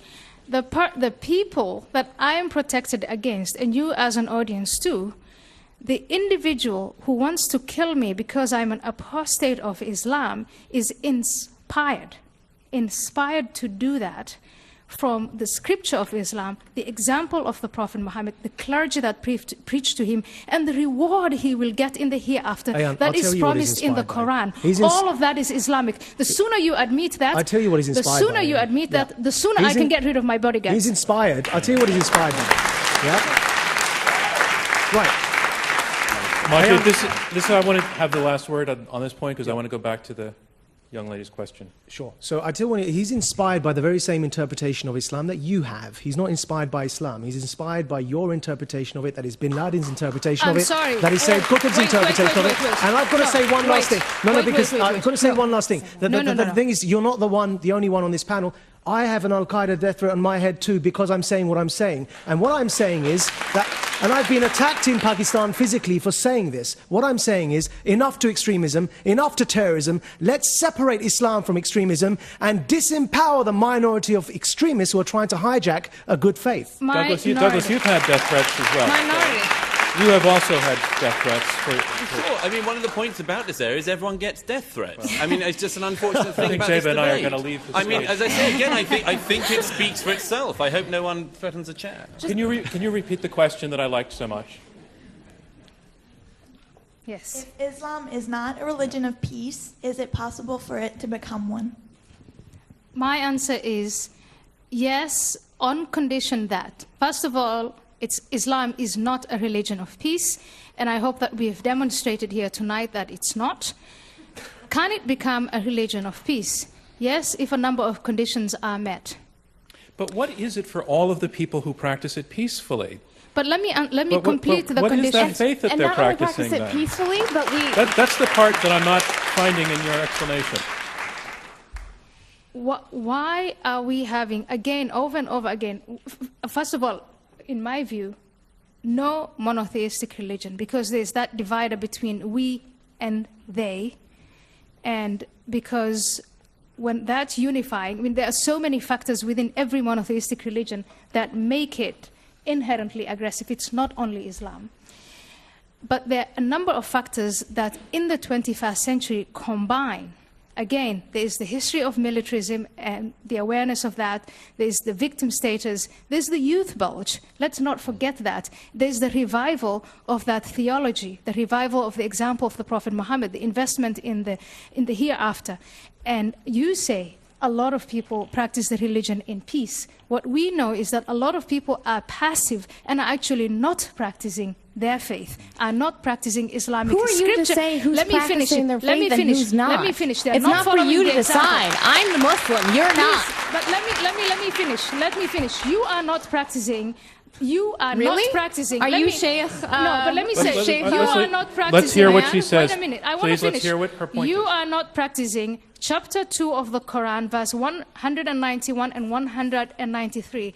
And slay them wherever you find them, and drive them out of places whence they drove you out, for persecution of Muslims is worse than the slaughter of the non-believers. Chapter 2, let there be no compulsion in religion. Yeah. Chapter So, 2, okay. to Well, in each that- community okay, great. which is I given love that. direction as it follows, all of you compete in the performance of good Which This deeds. could go on So for a which very long point? time. We have so many verses. So that's not Let me say, a but that reliable proves my argument. point. Well, let's That have one proves person my speak point. at a time, and If you you will come read back. the peaceful, Ayan, start again, because I was talking. that proves my point. If you read from the Quran and you say it's a religion of no compulsion, and you believe that that verse is practiced by a person like you, you will concede that there are other Muslims who will read the verse that I just quoted and be inspired to engage in acts of violence. And by the way, the verse that you just read, it has a latter part that says, except the unbelievers. Sure, I'm sure every part does, and I can look at the Old Testament. But and I New wanted Testament to the same complete thing. the answer to the Ayan, question. Let Zeba answer this.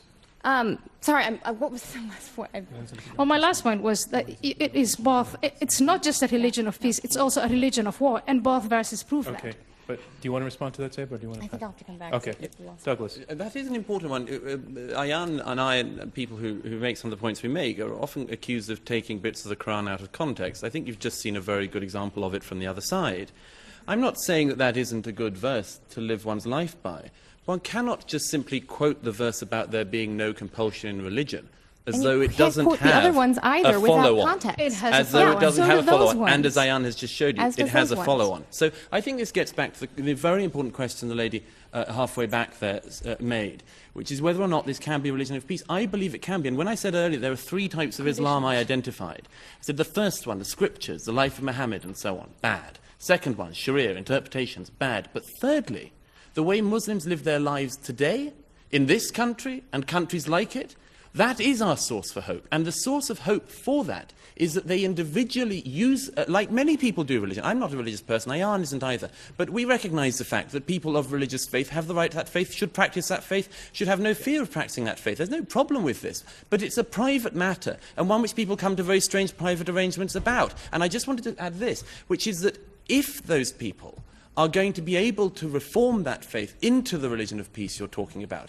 then yes, we would be the first people to encourage them. But if we're going to have that debate, as I hope we've shown tonight, it has to start with honesty. Let's do one more round of It has to start questions. with frankness. Donna, do we have time for one more round? Yeah. So I'm going to do it again.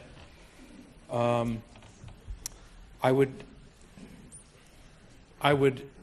love to hear from an audience member who is a member of the Muslim community. Absolutely. Yeah. If you feel like speaking. And not that I'm profiling, but I saw a lot of blonde people raising their hands. And again, I realize it's a complex world. Jihad Jane was That blonde. kind of profiling is allowed. All right, I'm going to take something from the left. Yes, blonde person, you can go. Anybody from the... Yeah, okay, go ahead. And then on the right side, yes, okay. Ma'am, I see you. Yep. So, again, remember that way that great question was phrased? That's how you do it. So, for those in favor of the motion, my question is, what she just read from the Quran.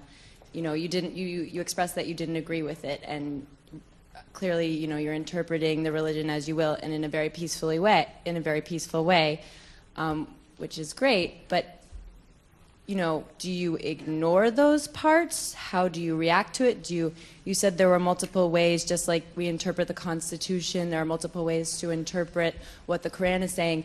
I just want to know exactly how you interpret that chapter she just read to us. Thank you. To that end, I happen to be Roman Catholic, but my wife is Israeli, and my son just went through his bar mitzvah. There was some pretty spicy stuff in Leviticus. Sure. Yeah. Sure. But then I had no Catholicism went through the Reformation and Enlightenment. Yes. Hello, I'm from Pakistan. I'm a Muslim from Pakistan, and I just want to comment on the suicide bombings. There's one almost every week.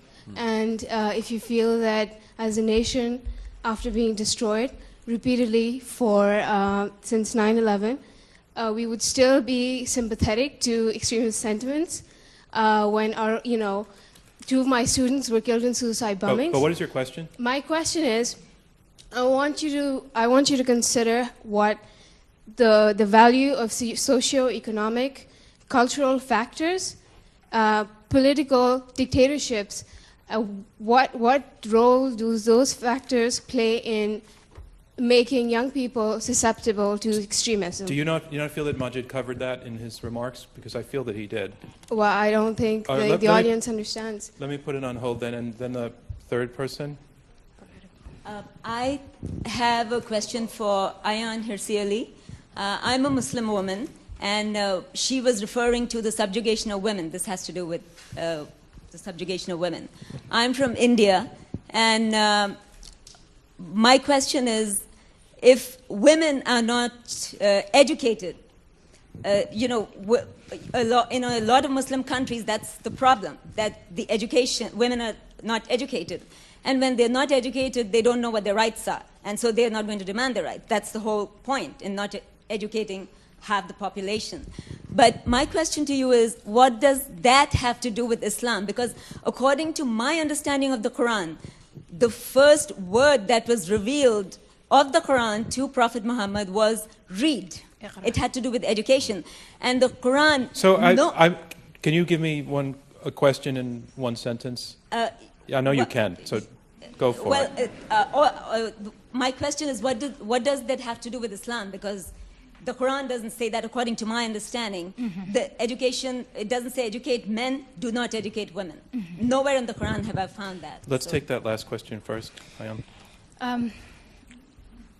I want to agree. Thank you so much for that question. I completely agree with you that women in the Muslim world today, not all of them, but most of them, are denied education. The reasons that are given by those who do the denying are Islamic. They refer to the concept of guardianship. So the guardian has the authority to decide whether he sends a girl to school or not, and for how long she goes to school. The main reason in Muslim countries where girls are sent to school, Muslim communities where girls are sent to school, the main reason for pulling them out at the age of menstruation is the fear, the terror that they might lose their virginity. That modesty, sexual modesty that is demanded of girls, which at first it preceded Islam, it was a tribal Arab culture elevated to religion in Islam, where people find within the Quran that in the Hadith, that insistency on her virginity, on her being a virgin on the night of her wedding, that is one of the main reasons that is given. And if sexual emancipation were to occur within the Muslim world, and I want to challenge a guy like Majid Nawaz to take the forefront as a man by saying that you value a partner, a human being, more than her hymen, that would revolutionize Islam completely. Girls would go to school, they would be independent, they would be able to articulate what their rights are, and more importantly, they could make Islam a religion of peace because they would bring their boys up to be employable, to be educated, and to renounce suicide, killings, and martyrdom. Uneducated mothers are mothers whose children, whose boys, bad guys can take advantage of. We're at the point where normally we move on to our third round. We have these two questions standing out there, and I'm going to extend with everybody's acceptance, a few minutes of this section tonight. Nobody seems to be leaving, and no one's asleep. Majid, if you can be very brief to that, and then I want to get to the last question. To be honest, I value a can of Diet Coke more than a hymen. I mean, really, everything's more valuable to me than a hymen, and especially a woman. So I really don't understand the point of your question there. But allow me to say, however, that every Muslim questioner from the audience today is not a true Muslim, and every one of you may be a Christian is not really a Christian, and any of you may be a Jew is not really a Jew, because I have the absolute monopoly of defining all three of those religions for all of you. And really the passages that, because I'm saying this because of the first question, and that is the passages that were referred to about fight them wherever you see them. Now the thing is really, the founding fathers of this great country who wrote the Constitution believed in slavery and were practicing slavery. Now, does that mean that we're going to define the whole of America and its Constitution by that practice? Or are we going to contextualize that practice and say that when they founded this country, slavery and abolishing slavery was not at the forefront of their minds, but later on it was abolished, and that's an achievement for this country. It's not something that defines this country. And so, likewise, these passages, yes, they can be used and they are used in a problematic way. And it's our responsibility, not just as Muslims, but as decent human beings, to go out there and challenge the abuse of these passages. But we must not forget that as with every other document in history, it had its context and it was abused. And now when we have gone ex post facto, we can look back to that and judge it with the very civilized standards that we've arrived at and say, that was wrong. Now, perhaps let me put I may be defined as uncivilized. I want to put the question as it was phrased to Zeba, which was, how do you filter out? Right, exactly. How do you filter that out? How do I interpret is what you're asking? Despite what our opposition says, I do have that right. And basically, I look at my faith. I'm sorry, who asked the question? Oh, okay. I look at my faith in the way I was raised with core Islamic principles, which is how my family raised me and that I determined as an adult were correct, which is compassion and tolerance and plurality and strength and diversity, because we are a diverse population. There are as many interpretations of Islam as there are people. And so the other point I want to make to that is that there are clergy and clerics who are who do stress this. I mean, if you look at 2005, at the Iman message, where 200 Muslim scholars from 50 countries stressed a re-emphasis of Islam's core values of compassion, mutual respect, acceptance, freedom of religion. There is precedent for this, not just for me as a layperson, but from the clergy as well, to reassert these lost, in some areas, lost values. Douglas Murray. I do have to. This is a very, very complex one, but this has to be said. Majid's just given the comparison with the founding fathers, and there has to be some clarity about this. This country rightly reveres your founding fathers, but you don't think that their word was immutable or unchangeable. Yeah. You don't believe. I don't think that anyone in this room who criticised Mr. Jefferson now here tonight will be declared an anti-American apostate who can be fit for slaughter. The problem that our opponents have to address, is that in a religion which is based on the idea that the Quran was dictated direct by God to Muhammad, and that therefore if you are criticizing the Quran or throwing out bits or pulling it apart, like most Christians and Jews have come to that stage, but pretty much you pick a mix with your holy scriptures, and it's quite a good, humane way around it. But with Islam, if this is the revealed word of God, revealed, it has to be said, as it was shown again earlier tonight, in a particularly obscure and unreadable dialect, which, if it was meant to be understood by the whole of the world, it's a bad place to start. If this were the case, then, as I say, we come back to this problem. The founding fathers said many great things and did some bad things, but you are not committed as Americans not to criticize the bad things they did, and this is a problem our opponents are going to have to address. And that concludes round 2 of our debate. So here's where we are. We are about to hear brief closing statements from each debater.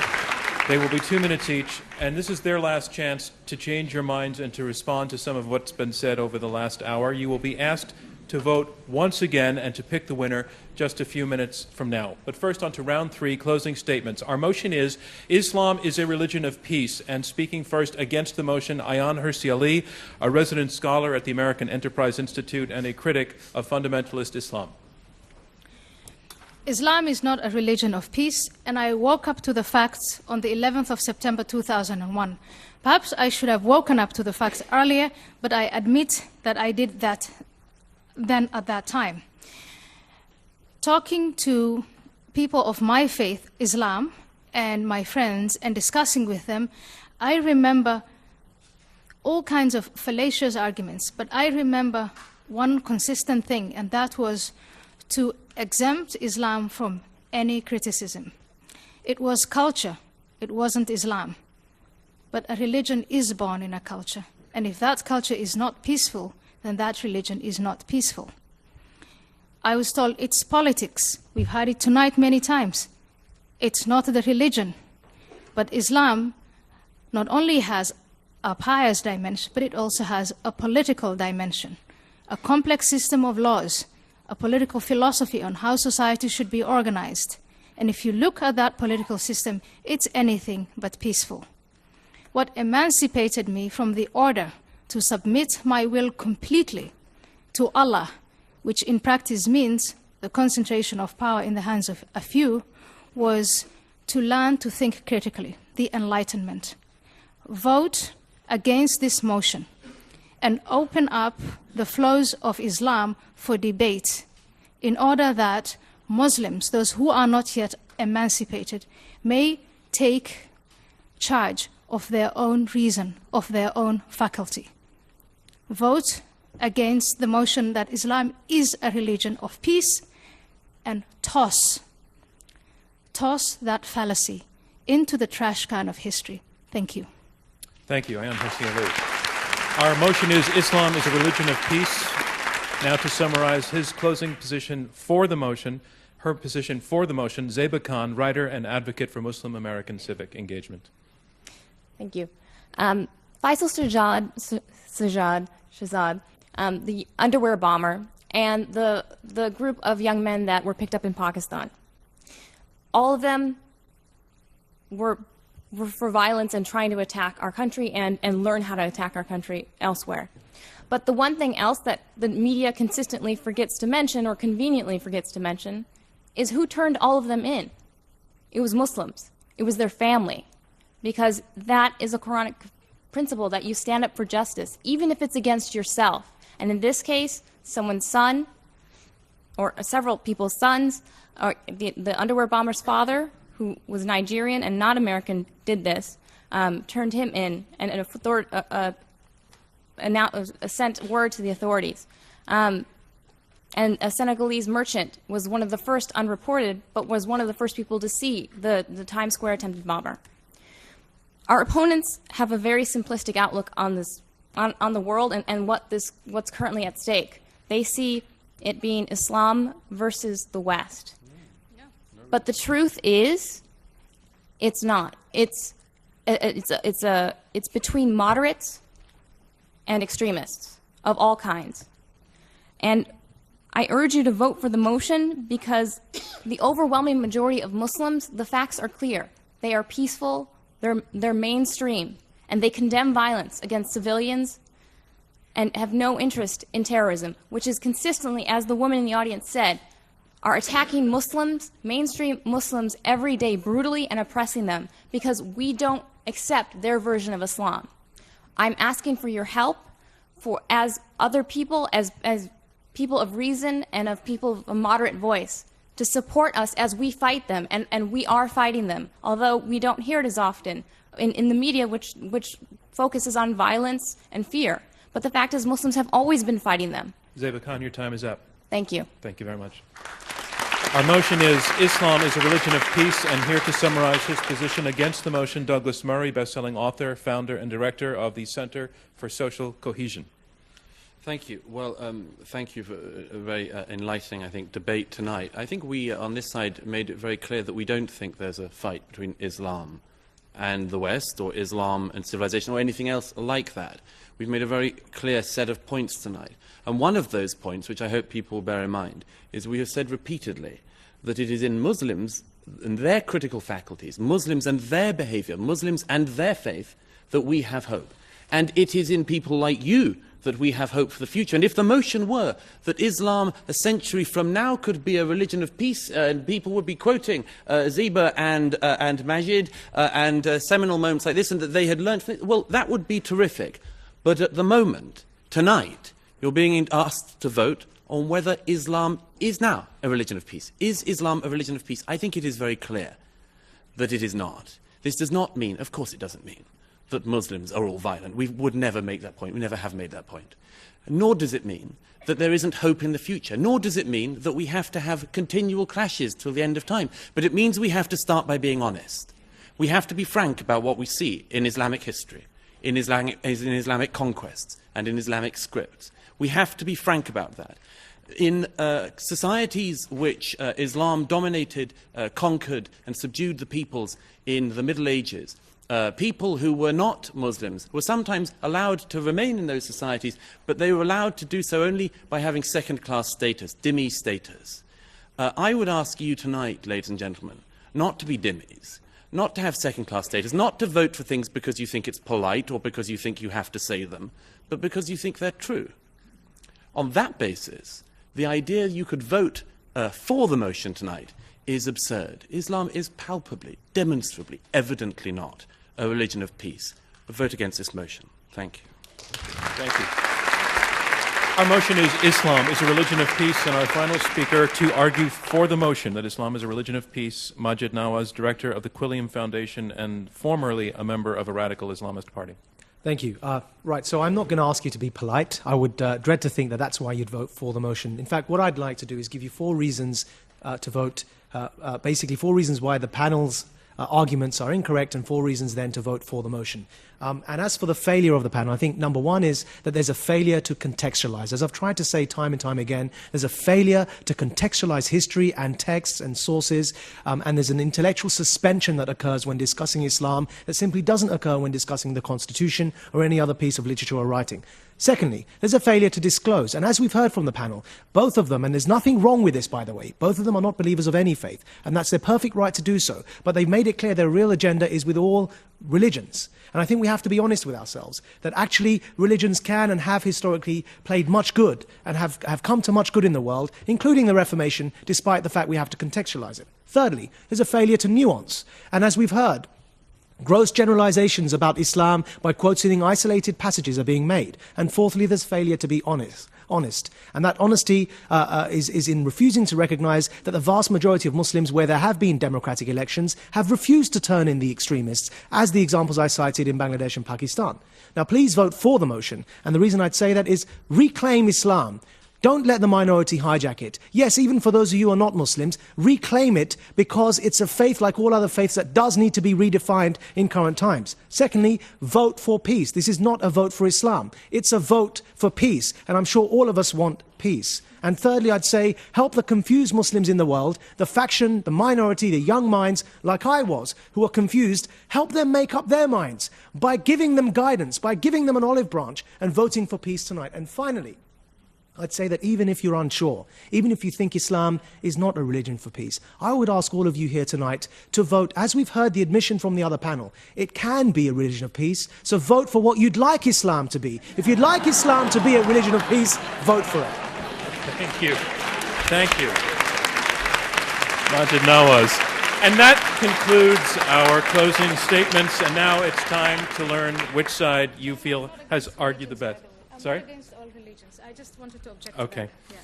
Yeah. Now it's time to learn which side has argued best. We are asking you again to go to the keypad at your seat that will register your vote. We'll get this readout almost instantaneously. Our motion is Islam is a religion of peace. If you agree with the motion, push number 1. If you disagree, if you're against the motion, push number 2.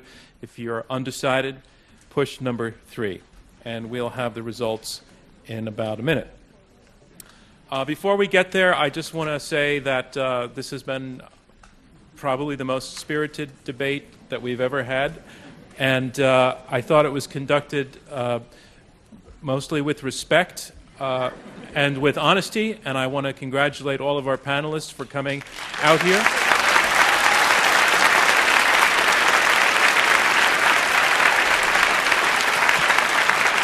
I want to thank you and our audience. The questions were all excellent, including, ma'am, the one that I didn't get to. I apologize, but it was a time issue. But the questions were terrific, and I want to thank all of you for coming through the metal detectors, which were a metaphor, in a way, for the situation that we're in and the reason that we're debating this topic. But you should give yourselves a round of applause for being here and for taking part in this tonight. I want to let you know that our next debate will be on Tuesday, the 26th of October. The motion then is Big Government is Stifling the American Spirit. Panelists for the motion are former Texas Senator and Vice Chairman at UBS Investment Bank Phil Gramm, and Art Laffer, a former Reagan economic advisor who is known as the father of supply-side economics.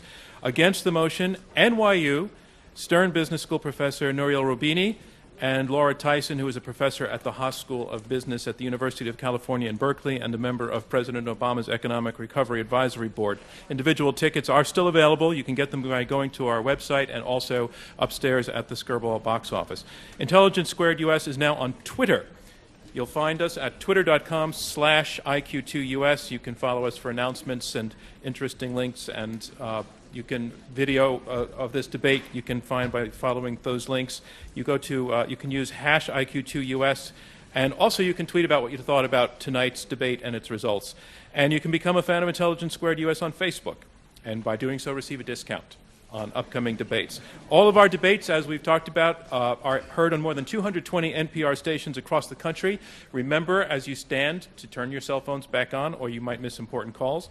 You can also watch the debates on the Bloomberg Television Network. This debate will start airing next Monday at 9 p.m. It will be repeated through the week at that 9 p.m. time slot. Visit Bloomberg.com to find your local channel.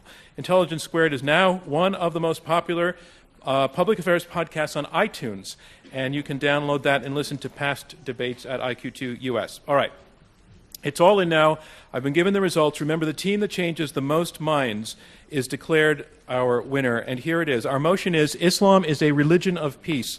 Before the debate, 41% were for the motion, 25% were against, and 34% were undecided. After the debate, 36% are for the motion, 55% against, 9% undecided. The side against the motion wins. Congratulations to them.